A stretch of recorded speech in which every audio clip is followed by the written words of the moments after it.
This is what Beijing looked like before the coronavirus outbreak.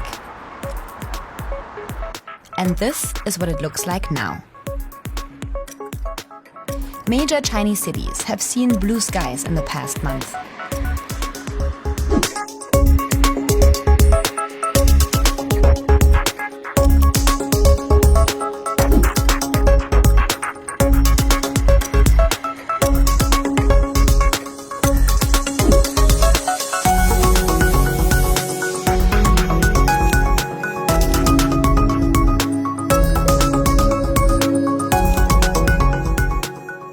That's because China has seen a dramatic drop in emissions and pollutants since measures to contain the novel coronavirus have been put in place.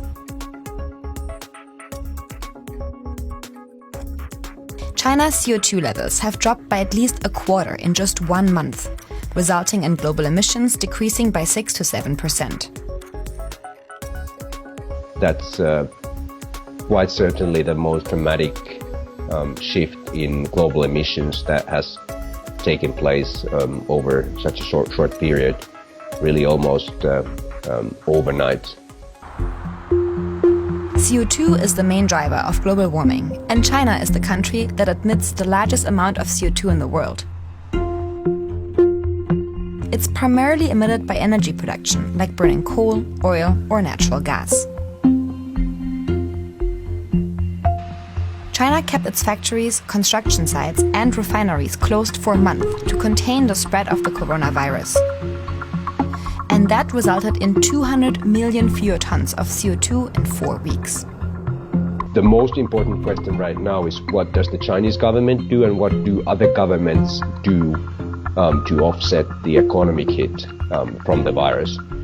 So the most concerning scenario would be something similar to what the Chinese government did after the global financial crisis, which was to launch a very coal-intensive, very energy-intensive wave of stimulus, massive construction projects, just to keep the industry going, and that meant a surge in the country's emissions, even though they initially fell after the crisis. The positive scenario would be a set of stimulus that targets clean energy, that targets greener economic sectors, that targets consumption rather than these energy-intensive industries.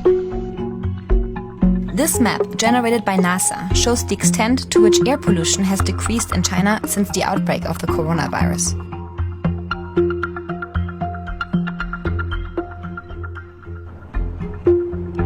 Travel restrictions have meant fewer cars and trucks on the road, so less nitrogen dioxide, an important air pollutant, being spewed into the atmosphere.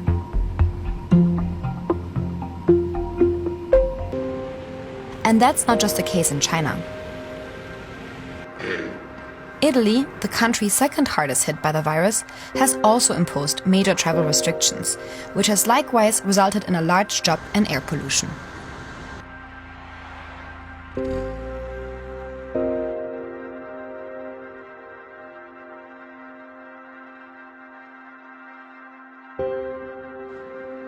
The corona outbreak has also meant a decrease in aviation, which contributes around 5% to climate change. The number of global flight passengers has dropped by 10% in the past month. This number is expected to rise even more as governments begin to lock down their borders.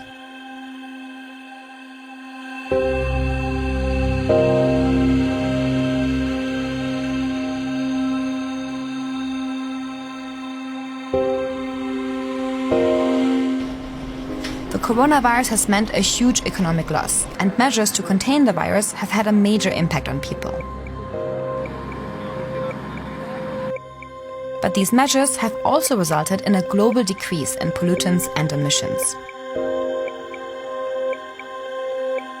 So we estimate that fossil fuels, coal, oil and gas are responsible for more than 4 million premature deaths each year. So they are also a massive public health crisis that we would do well to address. I think the key learning is seeing what becomes possible where there is a real sense of crisis. And that's something that we've been lacking in terms of climate change. I think it's clear that climate change is a crisis on a level that requires the preparedness to take dramatic action, the preparedness to change behavior, and so on. I think we could use some of the sense of urgency and the sense of crisis that we've seen in the response to the coronavirus.